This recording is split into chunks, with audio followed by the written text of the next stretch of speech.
Jika Anda ingin belajar, datanglah ke Museum Batik Pekalongan yang tepat berada di pusat tengah kota. Di tempat yang berada di Jalan Cetayu ini, Anda bisa melihat ragam batik dengan koleksi yang cukup fantastis. Anda tidak usah khawatir karena tempat itu dibuka tiap hari mulai pukul 7 pagi hingga 3 sore. Museum Batik Pekalongan cukup unik karena menggunakan gedung warisan Belanda, yakni City Hall yang merupakan bekas kantor keuangan untuk mengontrol kegiatan 7 pabrik gula di Karisidenan, Pekalongan. Jika Anda bingung memilih lokasi liburan, Museum Batik di Kota Pekalongan ini bisa menjadi pilihan untuk wisata edukasi Anda. Penasaran apa saja yang ada di dalam Museum Batik ini? Ikuti saya. Setelah membayar tiket masuk sebesar Rp5.000, seorang petugas museum akan mengajak pengunjung melihat 3 ruang pamer yang ada di Museum Batik. Diiringi lagu Jawa, ruang pamer pertama diisi oleh berbagai jenis koleksi kain batik dari Nusantara, seperti Keraton Yogyakarta, Solo, Kalimantan, Sumatera, hingga Papua. Di ruang ini pula, pengunjung akan dimanjakan dengan pengetahuan sejarah batik dari Nusantara dari tahun 80-an hingga sekarang. Canting untuk membatik. Berbagai jenis kain batik dan pewarnaan ada di ruang pamer pertama. Puas menikmati ruang pamer pertama, 2 ruang berikutnya kita akan diajak mengenal asal-usul batik Pekalongan.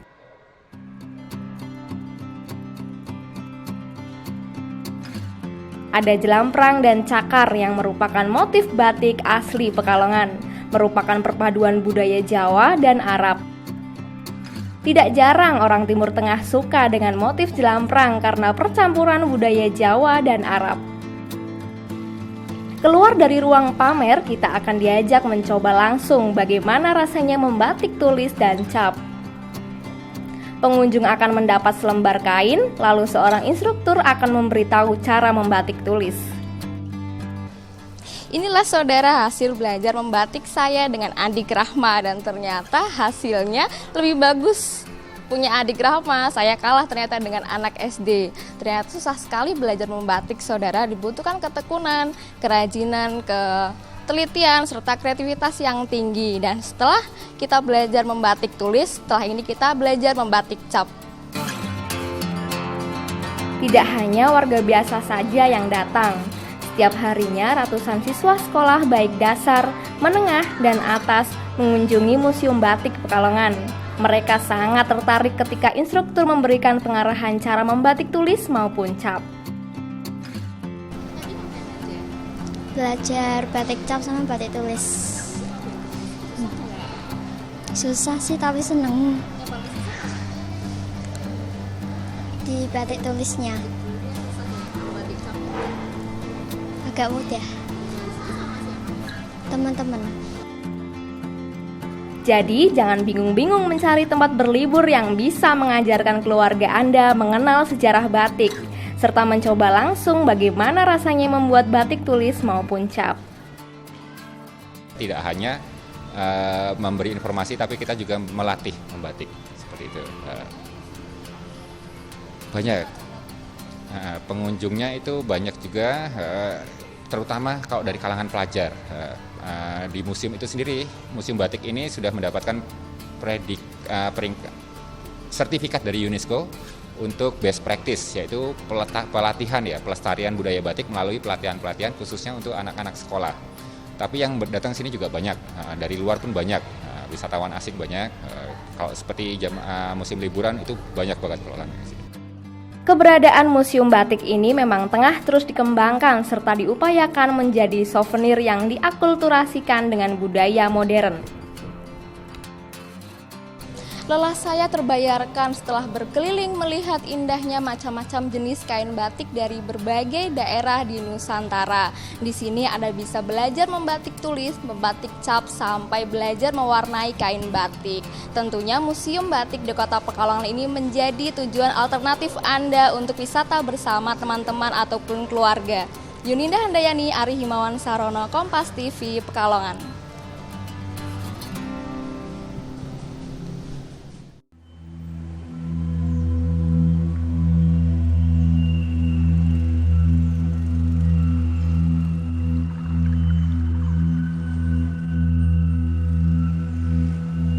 Sepertinya sudah menjadi aturan wajib apabila suatu kelompok memiliki seorang pemimpin.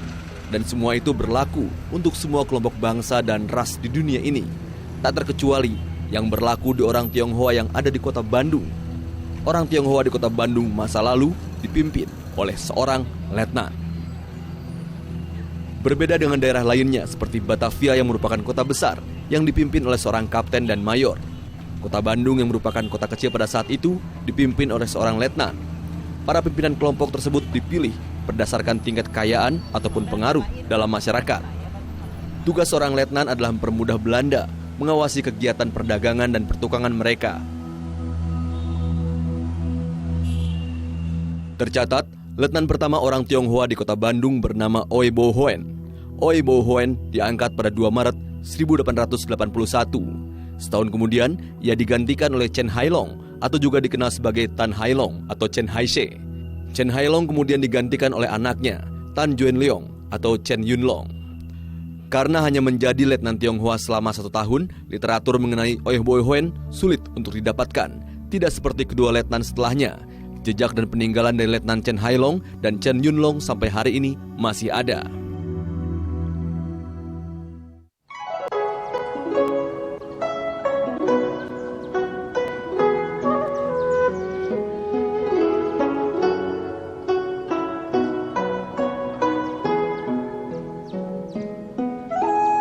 Jejak peninggalan Letnan Chen Hailong adalah berupa wihara di jalan kelenteng yang bernama Wihara Satya Budi. Sedangkan peninggalan dan jejak dari Letnan Chen Yunlong adalah berupa jalan berenang siang yang menjadi jalan pintas untuk menuju Jalan Sunda, Kota Bandung. Letnan kedua ini, Tan Hailong Tan Haihap ini, dia adalah salah satu inisiator untuk membangun kelenteng besar yang sekarang terletak di Jalan Kelenteng, yang dikenal sebagai Kelenteng Hiap Tian Kiong, ya. Nah, itu kemudian anaknya Letnan Tan Yunlong itu bekasnya sebetulnya masih ada, adalah Jalan Yunlong di daerah Kosambi yang sekarang namanya Jalan Baranang Siang. Untuk menjadi seorang letnan orang Tionghoa pada saat itu, Belanda memilih orang Tionghoa yang memiliki pengaruh besar dalam kelompoknya.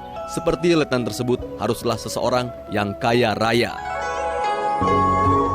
Mereka mengangkat seorang letnan itu sebetulnya dilihat nomor satu mungkin segi finansial, ya, segi keuangannya, kekayaannya kasarnya. Gitu.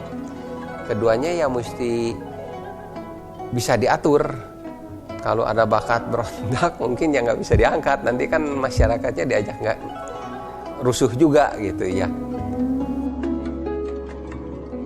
Selain bertugas atau berfungsi sebagai penanggung jawab pada lingkungan Tionghoa, seorang letnan Tionghoa juga mendapatkan beberapa hak ekonomi oleh pemerintah kolonial Belanda. Antara lain, mendapatkan hak untuk menarik pajak dari penduduk setempat, entah itu pribumi ataupun orang Tionghoa sendiri. Hal tersebut menurut sejarawan Tionghoa, Sugiri, menimbulkan salah paham di kalangan penduduk setempat. Kesalahpahaman yang sebenarnya masih terasa sampai saat ini. Ya memang dari sana mereka bisa punya hak pah untuk jualan candu, tempat menghisap madat, ya. Kemudian ada pah untuk pajak jalan, pajak pasar, nanti pajak kepala, apalah pajak-pajak itu diborongkan kepada itu. Nah, ini sebenarnya memang menjadi penyebab salah pengertian antara para penghuni etnis Tionghoa dengan penduduk setempat. Sedikitnya literatur mengenai Oi Bo Hoen, letnan pertama Tionghoa di kota Bandung, sejalan dengan terkucilnya letak makam letnan Oi Bo Hoen. Letak makam letnan pertama tersebut berada di tengah-tengah pemukiman padat di daerah Jalan Babakan Ciamis, Kota Bandung. Letak makam Oi Bo Hoen tidak akan terlihat apabila tidak dilihat dengan teliti. Yang tersisa dari makam tersebut hanyalah batu nisannya. Semua bagian dari makam letnan tersebut rata dengan fondasi sebuah rumah di pemukiman padat penduduk. Posisi makam ini sendiri kalau dilihat pada hari ini memang menimbulkan keanehan. Namun sampai periode tahun 50-an, lokasi makam Oebo Hoen merupakan komplek pemakaman pindahan dari lokasi komplek pemakaman di wilayah Sentiong yang sekarang menjadi Jalan Bancai.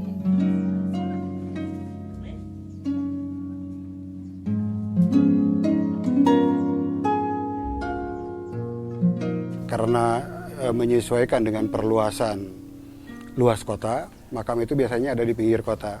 Jadi ketika kota Bandung diperluas sampai ke wilayah sebelah sini, otomatis makam yang ada di tengah kota, yang jadinya ada di tengah kota, Sentiong itu dipindahkan ke pinggiran. Ya letaknya di sini. Nanti dari sini dipindah lagi ketika si kota meluas lagi ke Jalan Pajajaran. Dipindah lagi ke Kerkhof Kebonjaya di Pajajaran.